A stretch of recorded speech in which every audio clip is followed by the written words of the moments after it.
Capítulo 1. Tomada de atitude. Eram 6 horas da manhã de 15 de julho de 1946. Uma neblina fria me fazia crer que eu estava nas tundras da Sibéria. Na outra margem do rio Tietê, de frente para a estação de Aracanguá, pequena gare do ramal Luçanvira, da estrada de ferro noroeste-oeste do Brasil, sentado no barranco do histórico rio, perto da balsa, eu olhava para o lado de lá e contemplava o deslizar daquelas águas amarelas. Com grande afã, trabalhadores empilhavam lenha no desvio ferroviário para embarque. No rio, homens em batelões manejavam pesados varejões com caçambas rústicas presas numa extremidade das enormes varas. Este era o método usado para sacar areia do leito do rio. Este relato começa na fazenda São José. Meus colegas amolavam suas ferramentas para mais um dia de labor. O ordenado era de 5 cruzeiros para os empregados que se alimentavam com suas famílias e de 4 cruzeiros para os demais, cerca de 90, com direito a comida e galpão. Do lado de lá do rio, avistei a fumaça e, alguns segundos depois, o apito do cabeça de fogo das 6h15. Fixando bem o olhar, notei o desembarque de poucas pessoas e, dentre elas, destaquei Cabo Velho, que retornava de Araçatuba, onde costumava ir periodicamente beber e encontrar-se com as primas da Rua 13 de Maio. Preparei-me para receber o amigo e colega de trabalho, quando ele, após tomar uma canoa, já estava além do meio do rio e me acenava com o braço direito. Cabo Velho era rapagão, estatura de média para alta, louro, jovial, despreocupado, indolente e beberrão. Servira em Mato Grosso no 3º grupo de artilharia de Dorso e era único reservista entre os peões. Alô, Cabo Velho, bons ventos trouxeram-no a estas horas. O bom filho a casa torna. O que traz de importante lá da cidade? Indaguei. Nada de novo, a não ser ressaca, canseira e vontade de dormir. Respondeu puxando o fôlego e esticando preguiçosamente os braços na vertical. Mas, dirigindo-nos em passo curto para o galpão, Cabo Velho parou bruscamente, fitou-me e exclamou: "Ô diabo, guarda com você este jornal. É a edição de ontem, da Folha da Noite." Deixando-me, foi direto à sua tarimba e dormiu o dia inteiro. Guardei o jornal para a ocasião mais cômoda e alcancei os peões no caminho da roça. Cortei arroz o dia todo. A fazenda São José estava situada em fertilíssimas terras ribeirinhas, onde se cultivavam arroz e trigo em larga escala. Havia ali um aeroporto improvisado, onde aterrissava de vez em quando o teco-teco do proprietário Dr. Solon da Silva Varginha, na época deputado estadual. Aquele dia me pareceu aziago. Enquanto trabalhava, observava o céu de Aracanguá e notei que a névoa se desfez mais cedo. Na abóbada celeste havia apenas cirros que pareciam rabos de galo emoldurando o firmamento. Eu pensava em mudar de vida e, como um autômato, despedia-me daquele lugar. Regressei ao galpão e pelo caminho continuava pensando o que havia pensado durante o dia todo e com a cabeça fervendo de emprego permanente, férias, licença-prêmio, promoções, aposentadoria, assistência sanitária, etc. Tomei banho, jantei e me lembrei do jornal. A noite caiu rapidamente. No terreiro do galpão, Cabo Velho tomava parte numa roda de colegas que contavam piadas satirizando baianos, portugueses, japoneses, padres e papagaios.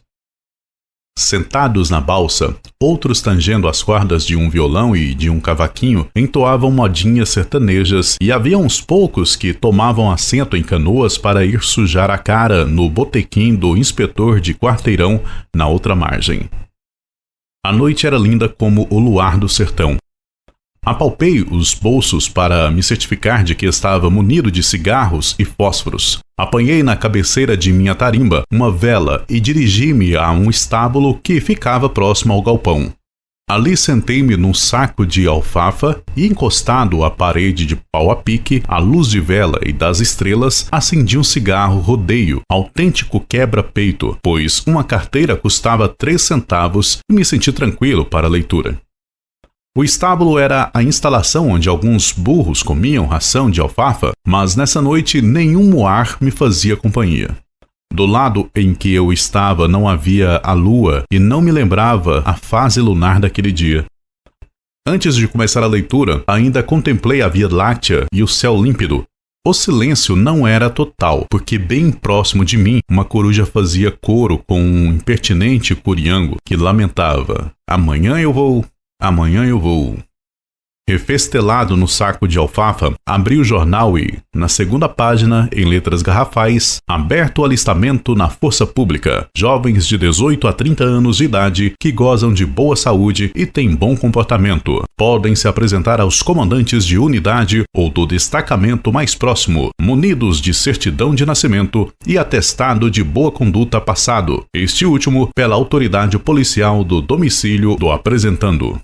Depois de algumas considerações que não me interessaram, vinham as vantagens. Vencimentos iniciais de 800 cruzeiros, alojamento, fardamento, rancho, escola regimental, férias, licença, assistência médica, hospitalar e dentária, inclusive para a família. Financiamento para a compra de casa própria para os casados, possibilidade de promoções e, finalmente, reforma no posto ou graduação imediatamente superior depois de 25 anos de efetivo exercício ou por motivo de saúde ou idade.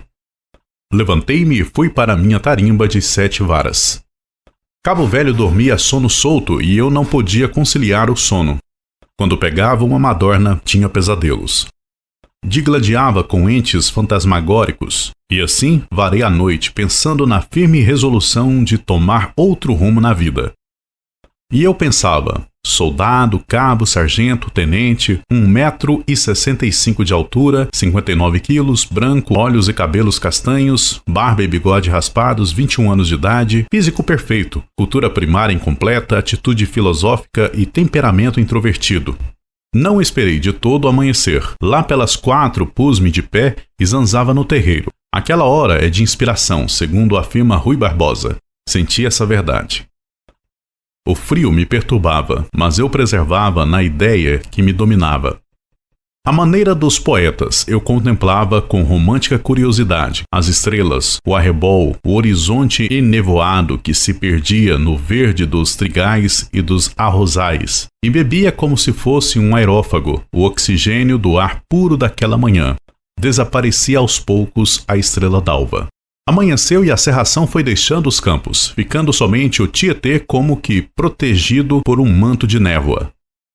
Homens pretos, brancos e mestiços, analfabetos e sem ideal movimentavam-se. Uns se acocoravam para lavar o rosto na água do rio, outros escovavam os dentes, enquanto outros empunhavam canecas de alumínio para o café com leite, que estava num tambor. Esse alimento me trazia à lembrança um preparado químico usado em limpezas de metais. Às 6h30, os peões tomaram o caminho da roça e Cabo Velho, à frente deles, parecia mais disposto e era fiscal de turma, porque sabia ler, escrever e contar, embora sua aritmética não passasse das 4 operações fundamentais e de frações ordinárias e decimais.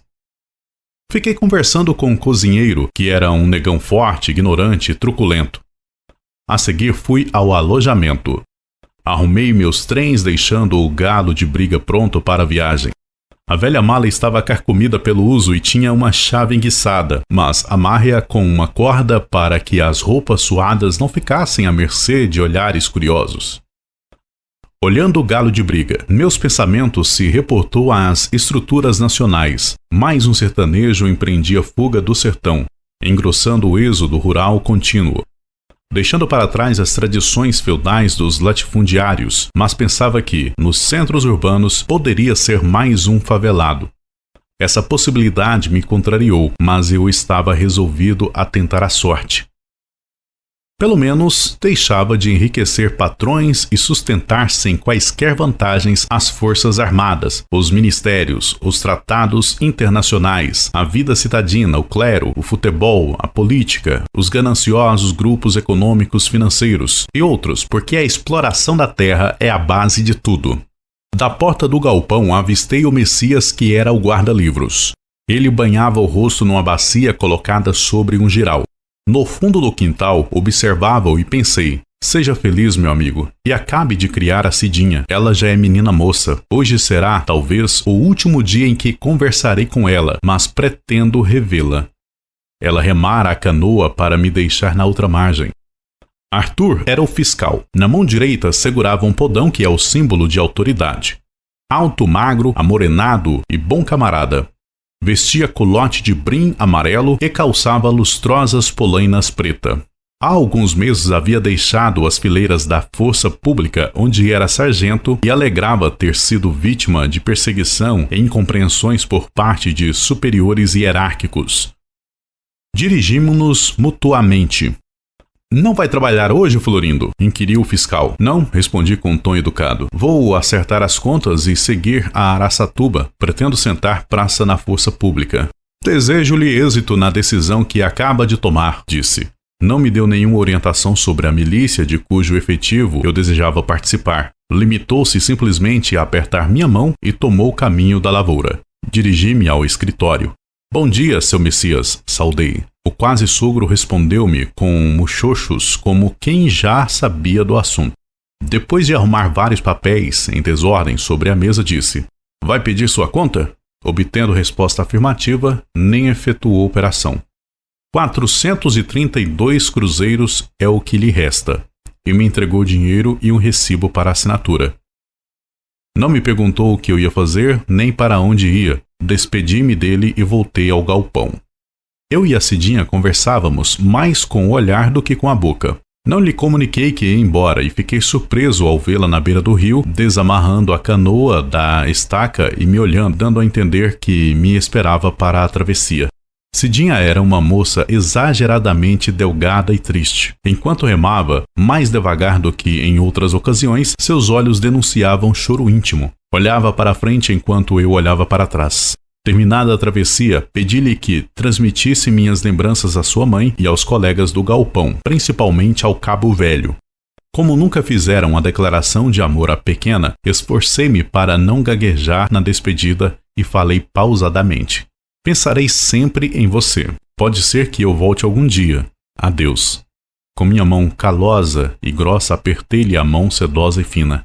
"Que o anjo da guarda te acompanhe e que nunca se aparte de ti." Tomando do remo, singrou para a outra margem, já estando quase do lado de lá, fez uns acenos com um lenço e desapareceu.